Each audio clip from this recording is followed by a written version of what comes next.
I'm Caitlin Good from the Florida Fish and Wildlife Conservation Commission. We're here in the Fresh from Florida Test Kitchen with Chef Justin to talk about different ways to prepare wild turkey. Well, thank you, Caitlin.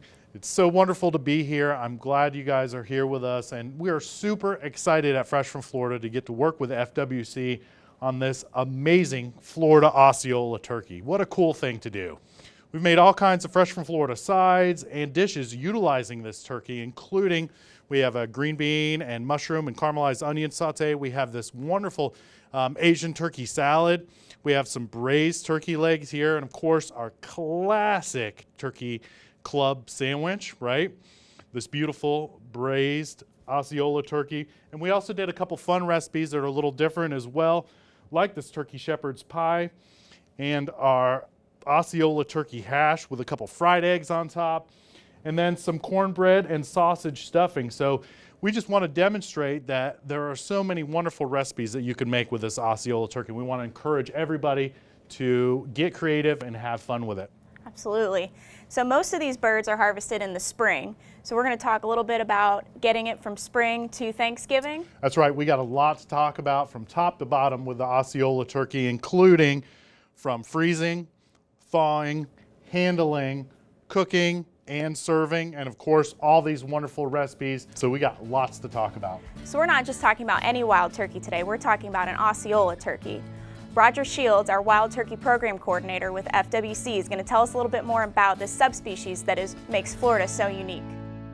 Florida is home to two subspecies of wild turkeys, the eastern and the Osceola. The eastern wild turkey occurs in the northern Florida and the Panhandle and throughout the eastern United States.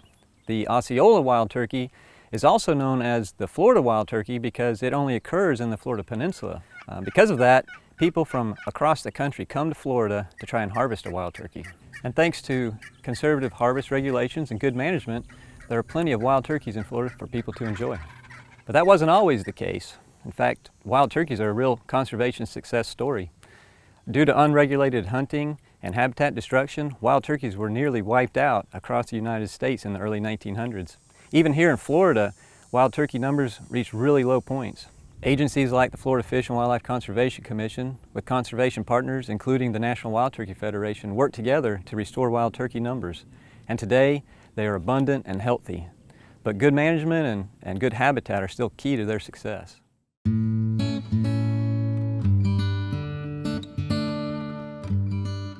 So most wild turkeys are harvested in the spring. Can you talk to us a little bit about freezing the bird so we can get it from the spring to Thanksgiving? Usually in the field, the hunter will go ahead and field dress the turkey, right? So removing the feathers and those kind of things to get it ready to go into the freezer.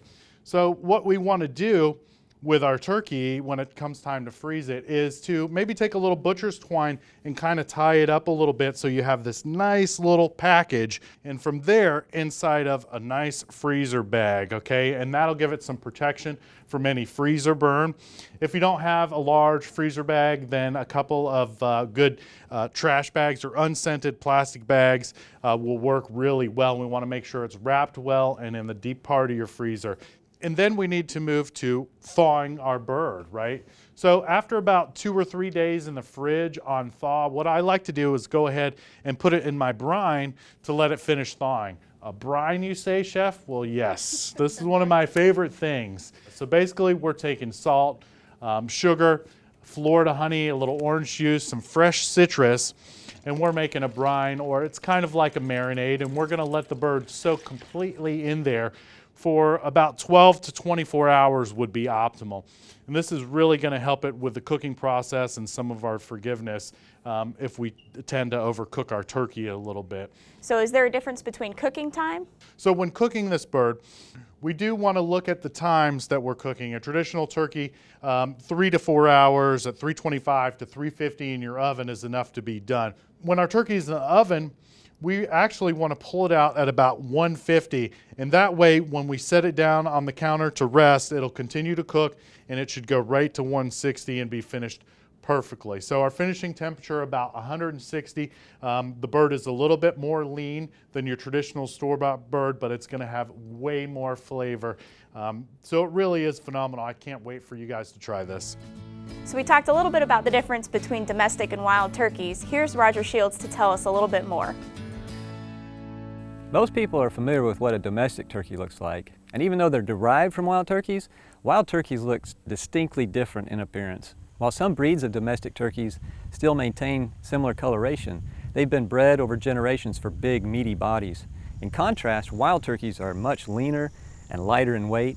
Their legs are longer and thinner, and the fleshy parts of their head, the parts we call wattles and caruncles, are much reduced.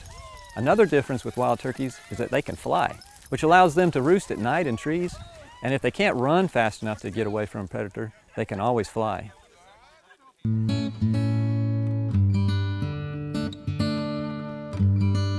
So Chef Justin, I am so excited to hear a little bit more about all the dishes we have in front of us, particularly the shepherd's pie, because that's my favorite dish, but we've never cooked it with turkey before. Oh, wow. Well, what a great opportunity. You know, super excited with this project to be able to get in the kitchen and come up with some fun recipes utilizing the entire Osceola turkey, right? So what we did is we have some recipes geared towards all different kinds of times of day and different kinds of eating, whether it's breakfast, brunch, dinner. We have a recipe for you, and it's going to be delicious, right? So over here, we wanted to do something fun. We have a little bit of Asian style turkey salad where we pulled some of the leftover breast meat and made a really beautiful dressing with sesame oil and all kinds of Florida vegetables, whether it's carrots or arugula. Really tasty, nice light salad. It's going to be great for a luncheon or brunch. We also have some traditional sides that we made with our fresh from Florida commodities like the green beans with sauteed mushrooms and caramelized onions. And of course, one of my favorites that I look forward to all the time, right? Our classic turkey sandwich. This one we put bacon on it as well with some thick sliced Florida tomatoes and a little bit of lettuce and a heavy slather of mayonnaise. We also have our beautiful turkey that's just been roasted in the oven, very traditional. Okay, it was brined for about 24 hours and we roasted about 350 degrees in the oven. Came out perfect at 160 degrees, nice and juicy, just a beautiful looking bird. Be happy to present this on a holiday table pretty much anywhere, right? Of course, we have our beautiful turkey gravy that we used some of the leftover pan juices from roasted turkey to make the gravy, which also gives tons of flavor. So let's talk about the shepherd's pie, huh? One of our favorites. So, you know, I really love a good shepherd's pie. Traditionally it has lamb, but we wanted to make this one with the Osceola turkey, and it's a great substitute. And you know what? Osceola turkey is amazing to substitute in just about any recipes. We created a bunch of fun ones here specifically designed for it, but we want to encourage you to have fun with this turkey, right? So our shepherd's pie here has carrots, Florida sweet corn, green beans, of course, mashed potatoes, and our wonderful turkey meat, and we utilize some of the gravy for the sauce. Fun and easy, incredibly satisfying and yummy. We also wanted to create a kind of a more breakfast style dish, so we did this really cool turkey hash. So hash is mainly potatoes and peppers and onions. So we sauteed this up nice and crispy, added our pulled turkey that was left over into this, sauteed it all up, topped it with a couple fried eggs. What a delicious and fun dish. Another great side dish we have is this cornbread stuffing. You know, we wanted to make something a little bit different from your traditional stuffing, so we use cornbread and a little bit of sausage, some Florida sweet corn, peppers in here. And all these recipes are going to be on followfreshfromflorida.com. These recipes and many more on there. Awesome. So when we're talking about maybe using a leftover turkey to make some of these recipes, is the white meat or dark meat particularly important when putting it in any of these recipes? So here's kind of like my guideline, right? So with the dark meat, I like to use different methods like braising or maybe in stews for your dark meat, and then save the white meat for other things like maybe your sandwiches and your salads and your hash. But regardless of whether using the dark meat or the light meat of this wonderful Osceola turkey, you're going to get some great flavor, and your guests will sure to be excited about trying this amazing Florida turkey. So the leg meat on this wild turkey is a little bit darker than a domestic turkey, and that has a lot to do with the way they live. Roger Shields is going to tell us a little bit more about that. Even though wild turkeys are strong flyers, they still nest on the ground and spend most of their time there. In midday, they're often seen just loafing in the shade, but otherwise, they're usually on the move, searching for acorns, seeds, leaves, insects, and even small lizards and frogs. They eat such a wide variety of food that they never go hungry here in Florida, and there's really never any need to feed them. Wild turkeys are also social animals and are generally found in flocks of a few individuals to 20 or more.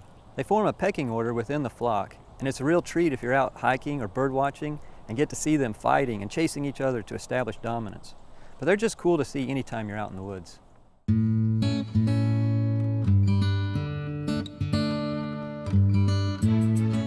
So wild turkeys are the ultimate in free-range organic food.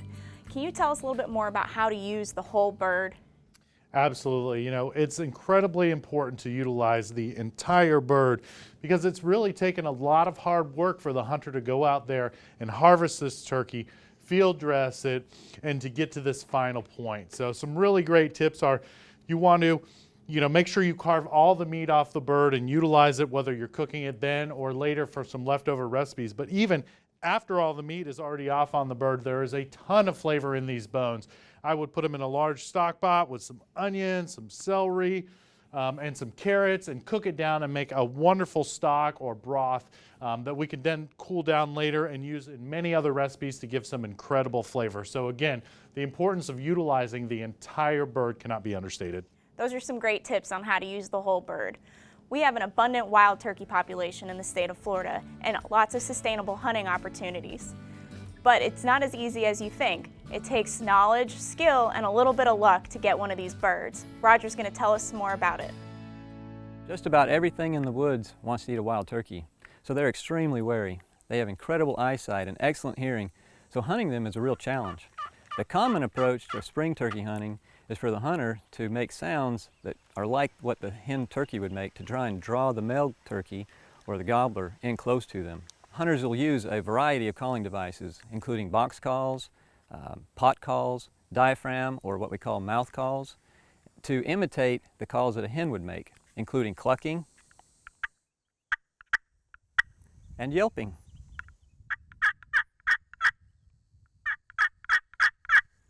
Two of the most frequent and basic calls that a hen turkey would make. And if you're good, or at least lucky, you get the thrill of hearing a gobbler as he's coming in, strutting and gobbling, looking for that hen that he can hear. And if you're fortunate enough to harvest a bird, you get to take home a healthy and delicious meal.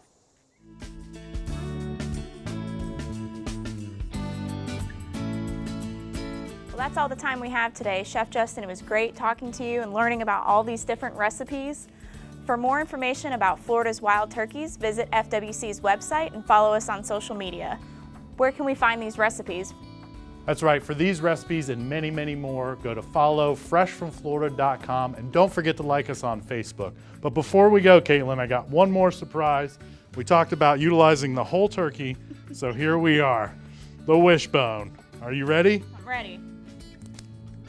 Ah, nice. My wish has come true.